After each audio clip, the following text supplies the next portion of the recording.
Bonjour. S'il y en a bien un qui est resté droit dans ses bottes pendant la saison 1 de House of the Dragon, c'est bien sûr Sir Harold Westerling, Lord Commander de la garde royale de Viserys. Cependant, les Westerling restent une maison sans valeur, voire sans importance pour les deux séries, malgré leur grande importance. Et je vous en parle dès maintenant, et c'est juste après ça.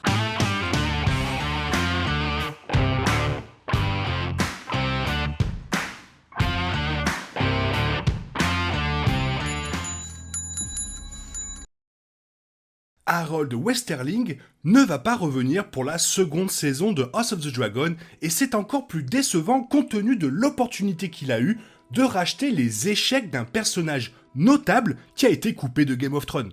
L'acteur était un ajout passionnant à la distribution de soutien de la première saison, dans laquelle il jouait Sir Harold Westerling, le fidèle chevalier et éventuel Lord Commander de la garde royale de Viserys. Bien qu'il n'apparaisse que dans quelques scènes, la loyauté de Harold envers le roi Viserys et l'adoration de sa fille Rhaenyra ont été fortement représentées, ce qui a accru l'anticipation de son rôle dans la guerre civile de la saison 2 à venir.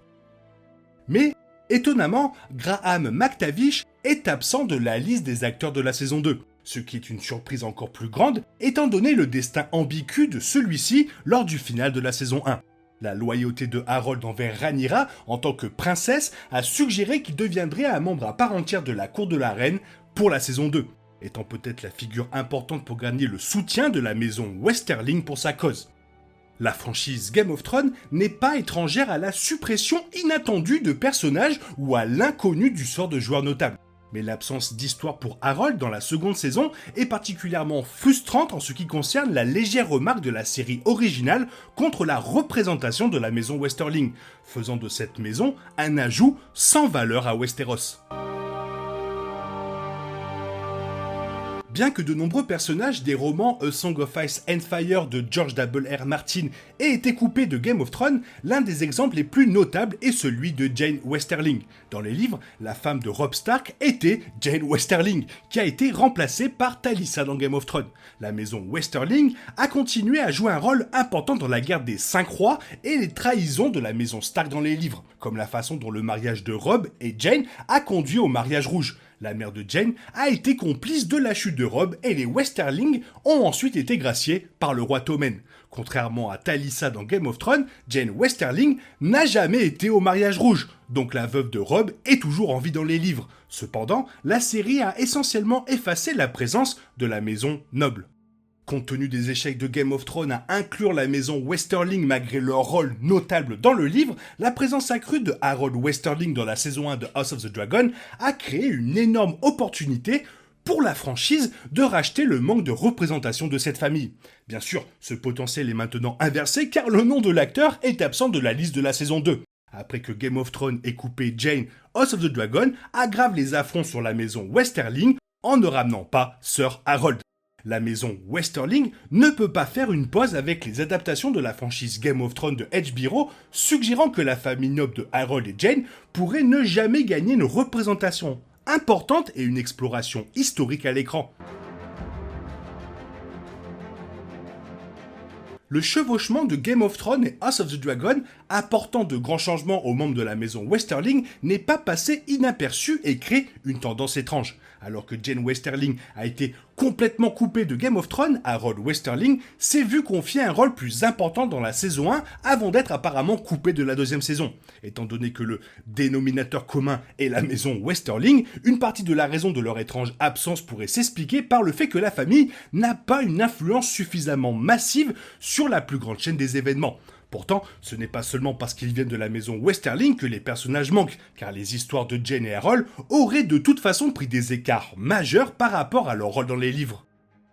Jane Westerling a été remplacée dans Game of Thrones afin de donner au personnage une trame de fond plus profonde, un arc romantique fort avec Robb et un retrait de la politique réelle de la guerre, ce qui a donné à la série l'une des seules véritables histoires d'amour. Après que son histoire soit devenue trop remarquablement différente de Jane Westerling dans les livres, George R. Martin a suggéré que HBO change complètement son nom. ce qui a été révélé à la Worldcon 2012. Par conséquent, Talisa a remplacé le rôle de soutien de la maison Westerling dans Game of Thrones saison 2 et 3 jusqu'à sa mort tragique aux Noces Rouges, les vassaux de la maison Lannister étant exclus après plusieurs réécritures. Considérant que l'acteur de la saison 1 de House of the Dragon, Graham McTavish, est désormais absent de la liste des acteurs de la saison 2, la série préquelle de Game of Thrones annule essentiellement son changement. Dans le livre Fire and Blood, Sir Harold Westerling était Lord Commander de la garde royale sous le règne du roi Viserys I Targaryen, mais mourut en 112 AC, près de 20 ans avant le début de la Danse des Dragons. En tant que tel, Harold aurait dû être absent après le premier grand saut dans le temps de la saison 1, s'il suivait la chronologie du livre et de son histoire. Cependant, Harold s'est vu confier un rôle plus important dans la série en tant que prédécesseur de Criston Cole pour le poste de Lord Commander de la Garde Royale, le personnage offrant également une cohérence nécessaire au cours des nombreux sauts dans le temps de la première saison. Dans Fire and Blood, Criston Cole a servi comme Lord Commander de la Garde Royale avant la mort du roi, donc la survie de Harold a permis une grande distance entre Viserys et Criston, ainsi qu'un accent plus fort sur la loyauté de Criston envers Alicent plutôt que envers Viserys. Harold quitte son poste après la mort de Viserys était un meilleur moyen de marquer le passage de l'ancienne génération vers la nouvelle. Mais son absence dans la saison 2 complique le poids de son rôle alors que la couronne de Viserys est transmise à Rhaenyra. Cependant, puisque le destin et l'avenir de Harold Westerling ne sont pas écrits, le fait qu'il soit absent de la saison 2 ne signifie pas nécessairement qu'il sera parti pour toujours. L'avenir incertain d'Harold signifie que le personnage pourrait encore revenir et avoir un impact accru plus tard dans la guerre civile de la maison Targaryen. La saison 2 devrait couvrir des événements de Fire and Blood, comme l'horrible assassinat de Blood and Cheese, semer des graines et plein d'autres choses très excitantes, mais je vais pas trop spoiler. Jusqu'à finalement atteindre un moment très particulier et important. La fin logique de la saison 2 décrirait la tournure décisive des événements dans laquelle la reine Rhaenyra Targaryen pourrait voir un retour en bonne et due forme pour Sir Harold Westerling, qui, on va pas se mentir, pourrait être un super ajout à son équipe.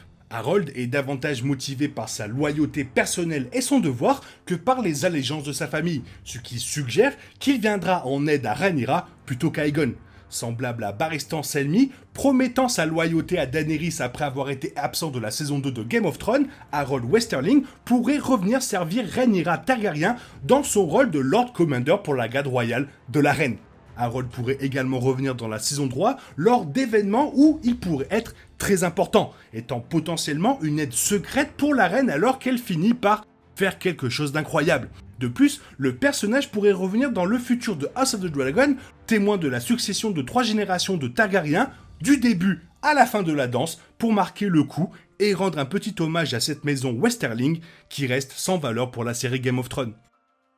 Il fallait rétablir la maison Westerling et je pense que tout est ok maintenant. En plus, ma miniature est vraiment top pour le coup. C'est vraiment cool. Toi, qu'est-ce que tu en penses? Fais-le moi savoir dans la zone commentaire. Sinon, il est temps pour toi de reprendre le cours normal de ta vie. Et on se retrouve demain pour une nouvelle vidéo. Bisous, bisous. Bye bye.